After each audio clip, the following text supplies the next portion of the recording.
Hello students, hope you are well and you are studying. Students, we are studying chapter of heat transfer.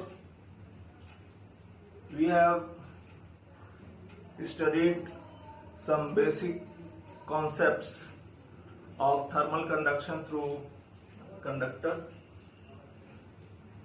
Now we are going to study equivalent thermal conductivity. There are two conditions in your syllabus: series combination and parallel combination. Let us first understand series combination. There are two conductors connected such that their cross sections are in contact.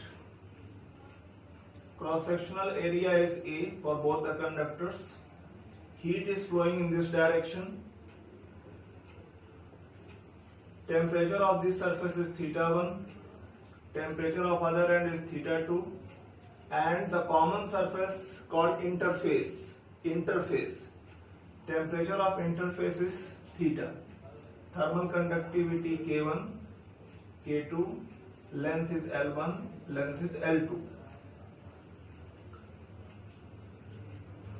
If this combination is replaced by a single conductor and same amount of heat is transferred in same time, then that conductor is called equivalent conductor. So let us suppose a conductor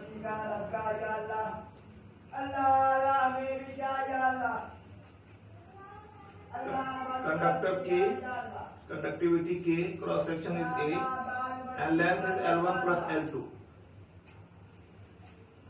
Rate of heat flow is Q by T.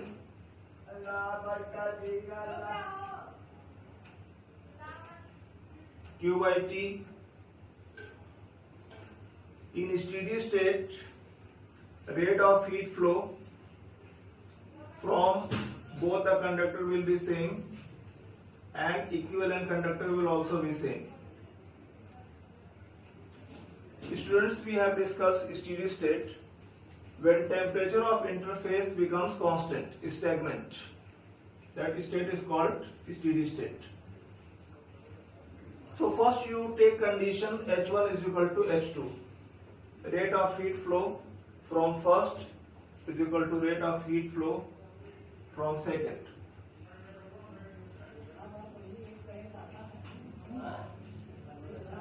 Keeping both the values, it is simple mathematical calculation. Solve, you get value of interface temperature. I suppose you are understanding. I repeat once more. Rate of heat flow is heat flowing per unit time, that is Q by T. You have already information about Q, formula about Q. Ka θ1 minus θ2 by L into T. So rate of heat flow is Q by T, T is cancelled. So rate of heat flow is Ka θ1 minus θ2 by L. Steady state is the state in which temperature of interface remains constant. Temperature of isothermal surfaces becomes constant.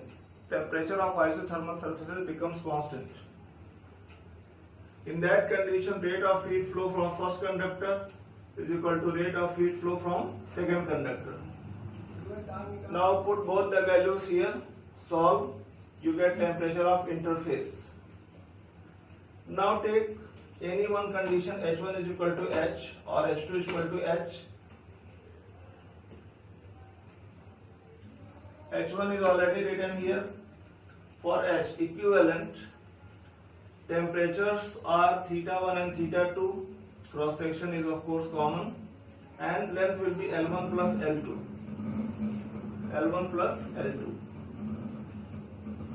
Again put all the values and make calculations. theta is taken from equation number 2. So now it is simple mathematical calculation, a bit lengthy but simple. You solve and get the result. So this is equivalent thermal conductivity. If more than two conductors are connected in series, the formula will become L1 plus L2 plus L3 dash dash dash upon L1 upon K1 plus L2 upon K2 plus L3 upon K3 dash dash dash. A general formula you can think.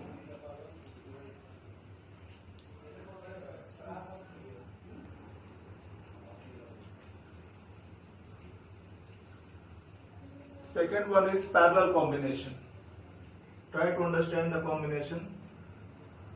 When one end of both the conductors are exposed to heat source, this is called parallel combination. Suppose the conductors are having cross-sectional area A1, A2, their conductivities are K1, K2, length is common, L, and temperature of ends theta1 and theta2.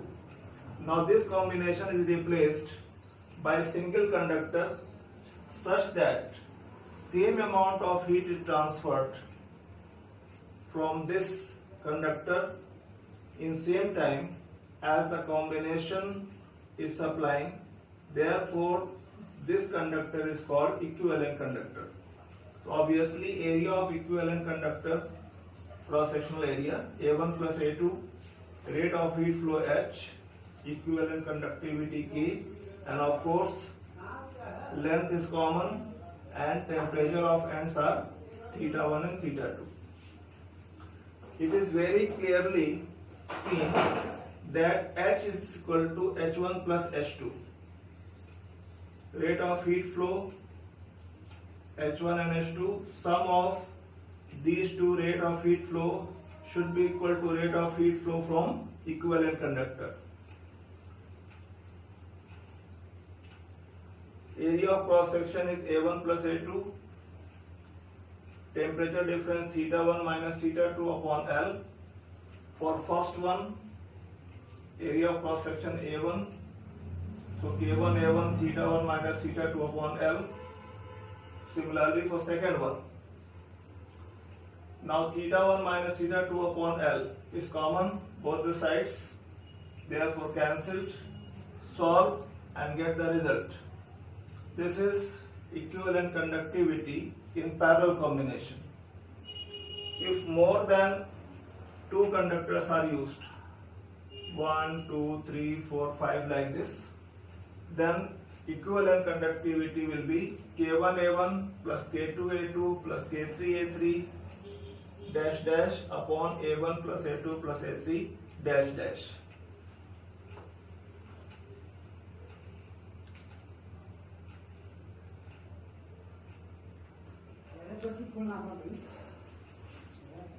Students, now let us understand practical method of finding thermal conductivity of a metal. The apparatus used is called Searles apparatus. Understand the setup. It is steam chamber. A continuous steam supply is maintained such that temperature of this end is constant at 100 degrees C.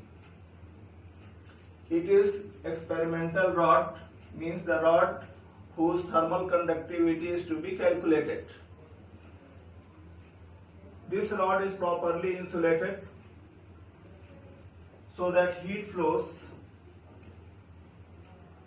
unidimensionally, one-dimensionally. 4 thermometers are provided, T1, T2, T4 and T3. It is a tube which is wrapped on the conductor up to some length. Cold water is continuously allowed to flow and absorbing heat, hot water comes out from the other end. Temperature of cold water is measured by this thermometer This temperature is theta 3. Temperature of hot water coming out is measured by thermometer T4. It is theta 4. And temperature difference between these two thermometers, or these 2 points you can say, is measured by these two thermometers kept at length L. You just think about steady state, means temperatures have become constant.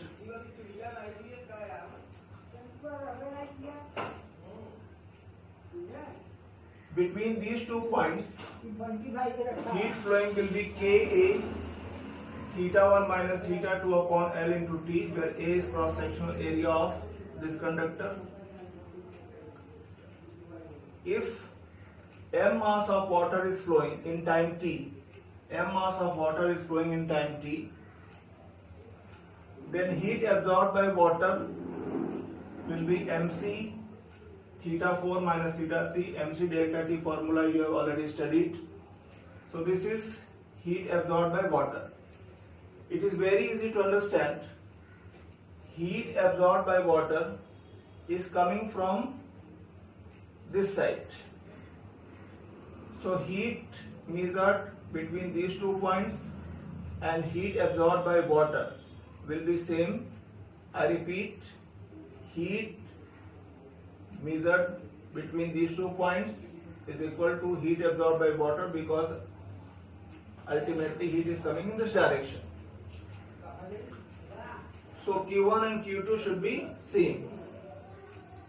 Now values of Q1 and Q2 are equated, and after equating you get a formula for K, and this is the method of finding thermal conductivity of a rod using Searle's apparatus.